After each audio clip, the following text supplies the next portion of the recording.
मोदी जी आप साड़ी बिल्कुल अच्छी नहीं बेच रहे हो। कल आपसे मैंने जयपुरी साड़ी खरीदी थी। कल तो मैंने ध्यान से देखा नहीं, आज साड़ी को सही से फैलाकर देखा, साड़ी में तो बहुत बड़ा छेद है, ऐसा लग रहा है चूहे ने काट दी हो। मायावती जी ऐसा हो ही नहीं सकता। एक एक साड़ी जब मैं घर से बेचने के लिए निकलता हूँ तो सारी की सारी साड़ी चेक करके निकलता हूँ कि कोई फटी या कटी तो नहीं है। लगता है कल तुमने जब मुझसे साड़ी खरीदी तो साड़ी खरीद कर तुमने ऐसी जगह रख दिया होगा जहाँ पर चूहे ने काट दी, और आप कह रही हो कि मैंने चूहे की कटी हुई साड़ी आपको दी। तो मोदी जी आप साड़ी वापस नहीं करोगे? अरे छेद वाली साड़ी कौन ले लेगा? मायावती जी आपके समझ में नहीं आया, मैंने अभी आपको बताया। मैं घर से जब साड़ी बेचने के लिए निकलता हूँ तो एक एक साड़ी को सही से फैलाकर देखता हूँ कि किसी में छेद तो नहीं है। तो मैं तो सही सलामत आपको साड़ी देख कर गया हूँ, आप ही के पास चूहे ने काट दी होगी। मोदी जी ये साड़ी देखो, इस साड़ी को कल मैंने आपसे खरीदा था, ये साड़ी कुछ बड़ी है, थोड़ी छोटी साड़ी दे दो। लेकिन सोनिया जी इस साड़ी को तो अब आपने पहन लिया, अब मैं पहनी हुई साड़ी को कैसे वापस करूंगा? और इतनी खास ज्यादा बड़ी भी साड़ी नहीं है, सही लग रही है साड़ी आप पर। बहन सोनिया जी ये साड़ी मत बदलिए, ठीक है ये साड़ी। ममता दीदी आपको साड़ी नहीं चाहिए, एक साड़ी आप भी खरीद लो।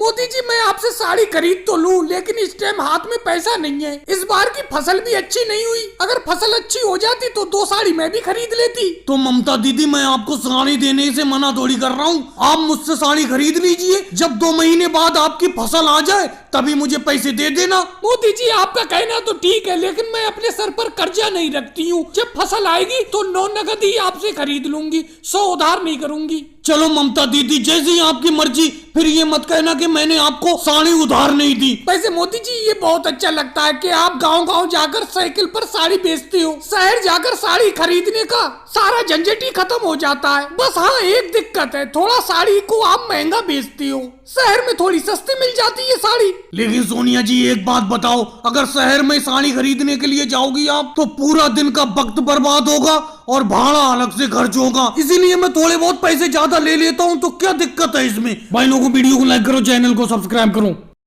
3-4 बार इस वाटर पंप के इंजन में हैंडल लगा के स्टार्ट कर चुका हूँ, लेकिन ये वाटर पंप का इंजन स्टार्ट होने का नाम ही नहीं ले रहा है। अब बताओ ऊपर से बारिश हुई नहीं है, जमीन बिल्कुल खुशक पड़ी है, फसल को पानी की जरूरत है, क्या करा जाए? मोदी जी अब आपको एक बात बताऊं, ये वाटर पंप का इंजन खराब हो गया, किसी मिस्त्री को बुलाना पड़ेगा, वो ही वाटर पंप के इस इंजन को ठीक करके जाएगा, तभी ये चलेगा, नहीं तो पूरा दिन हो जाएगा इस इंजन को स्टार्ट करते करते और ये स्टार्ट नहीं होगा। जल्द से जल्द मिस्त्री को बुला लो। लेकिन योगी जी कुछ दिन पहले ही तो इस वाटर पंप के इंजन को मैंने ठीक कराया है, कितना और ठीक कराऊं? सारे के सारे पैसे इस वाटर पंप के इंजन को ठीक कराने में ही खत्म हो जा रहे हैं। इतने रुपए की तो इस खेत में फसल की पैदावार भी नहीं होगी, जितने रुपए तो इस वाटर पंप को ठीक कराने में खर्च हो गए। लेकिन मोदी जी एक बात बताऊं, जब आप सही तरीके से इस वाटर पंप के इंजन को ठीक नहीं कराते हो, अच्छे मिस्त्री से ठीक नहीं कराते हो, तो खराब तो होता ही रहेगा ये। अखिलेश तुम तो ज्यादा बोलो मत, अपने गांव की सबसे अच्छे इंजन मिस्त्री केजरीवाल जी से इस इंजन को ठीक कराया था मैंने,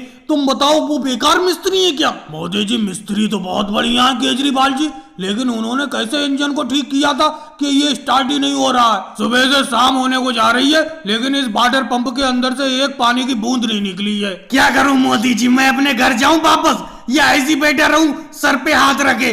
कब से बैठा हूं, आपका ये इंजन स्टार्ट होने का नाम ही नहीं ले रहा है। बताओ मैं क्या करूं? मेरी पूरी की पूरी फसल बिना पानी के सूखी जा रही है, क्या करूं मैं? मैंने सोचा था आप अपने खेत की सिंचाई करोगे, उसके बाद मेरे खेत की सिंचाई कर दोगे। राहुल अगर तुम परेशान बैठी हो तो हम भी तो परेशान हैं। ये वाटर पंप का इंजन स्टार्ट नहीं हो रहा है, बताओ मैं क्या कर सकता हूँ? अरे मेरे खेत की सिंचाई होगी फिर मैं तुम्हारे खेत की सिंचाई कर दूंगा, लेकिन ये वाटर पंप तो स्टार्ट हो, चालू तो हो, ये तो खराब हो गया। मोदी जी अब मैं बिल्कुल नहीं रुकूंगा, इस वाटर पंप के इंजन को घर ले चलो खींच के। यहाँ पर खेत पर इस वाटर पंप को लाने का क्या फायदा जब ये पानी नहीं दे पा रहा है? तो ऐसा करते हैं, इसे घर ले चलते, वहीं पे मिस्त्री को बुला के ठीक कराएंगे इसको। और भाई लोगों वीडियो को लाइक करो, चैनल को सब्सक्राइब करो।